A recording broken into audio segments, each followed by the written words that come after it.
Alors bonjour Karen Pelloual, donc vous êtes trader indépendante pour compte propre. Vous venez d'animer une conférence sur Ishimoku.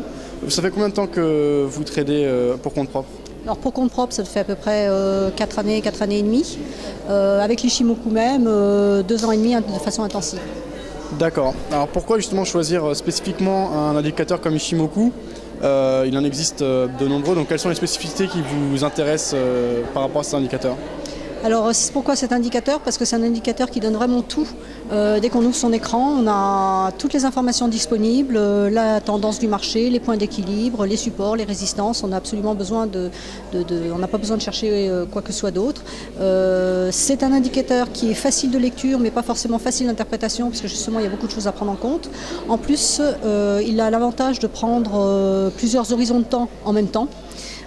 Donc on va à la fois travailler sur le passé, le présent et surtout l'avenir. Ça va nous permettre de d'avoir une vision sur, en fonction de l'horizon de temps, sur les prochaines journées, les prochaines semaines ou les prochains mois, sur une tendance.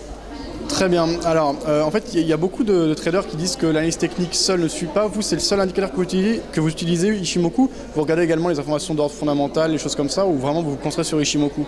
Alors, je ne me concentre que sur l'Ishimoku parce que je suis pur analyste technique. Comme je fais du très court terme, c'est-à-dire que je trade sur des graphiques 5-15 minutes maximum, et je vais rester en position maximum. Alors vraiment, le très grand maximum, c'est plutôt quand ça se passe mal, 1 heure.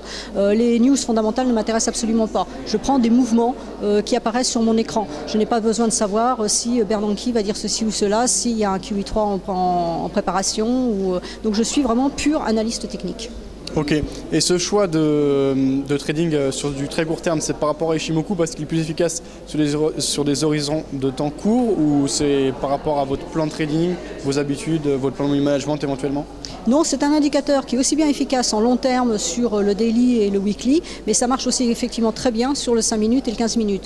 Le choix du court terme, c'est simplement un choix personnel, c'est-à-dire j'ai du mal à gérer des positions qui vont durer longtemps. C'est un problème de gestion de stress tout simplement. Je préfère rester en position un quart d'heure, voire une demi-heure, une journée, 2 jours, une semaine, je ne peux pas. Donc, mais par contre, l'Ishimoku marche effectivement très très bien en très court terme. Ok, très bien. Alors, une question un peu différente de l'Ishimoku. En fait, il y a beaucoup de traders qui rêvent d'être indépendants et de faire du trading pour compte propre, leur activité principale. Il y en a aussi beaucoup qui rêvent sur des performances en termes de pourcentage énormes.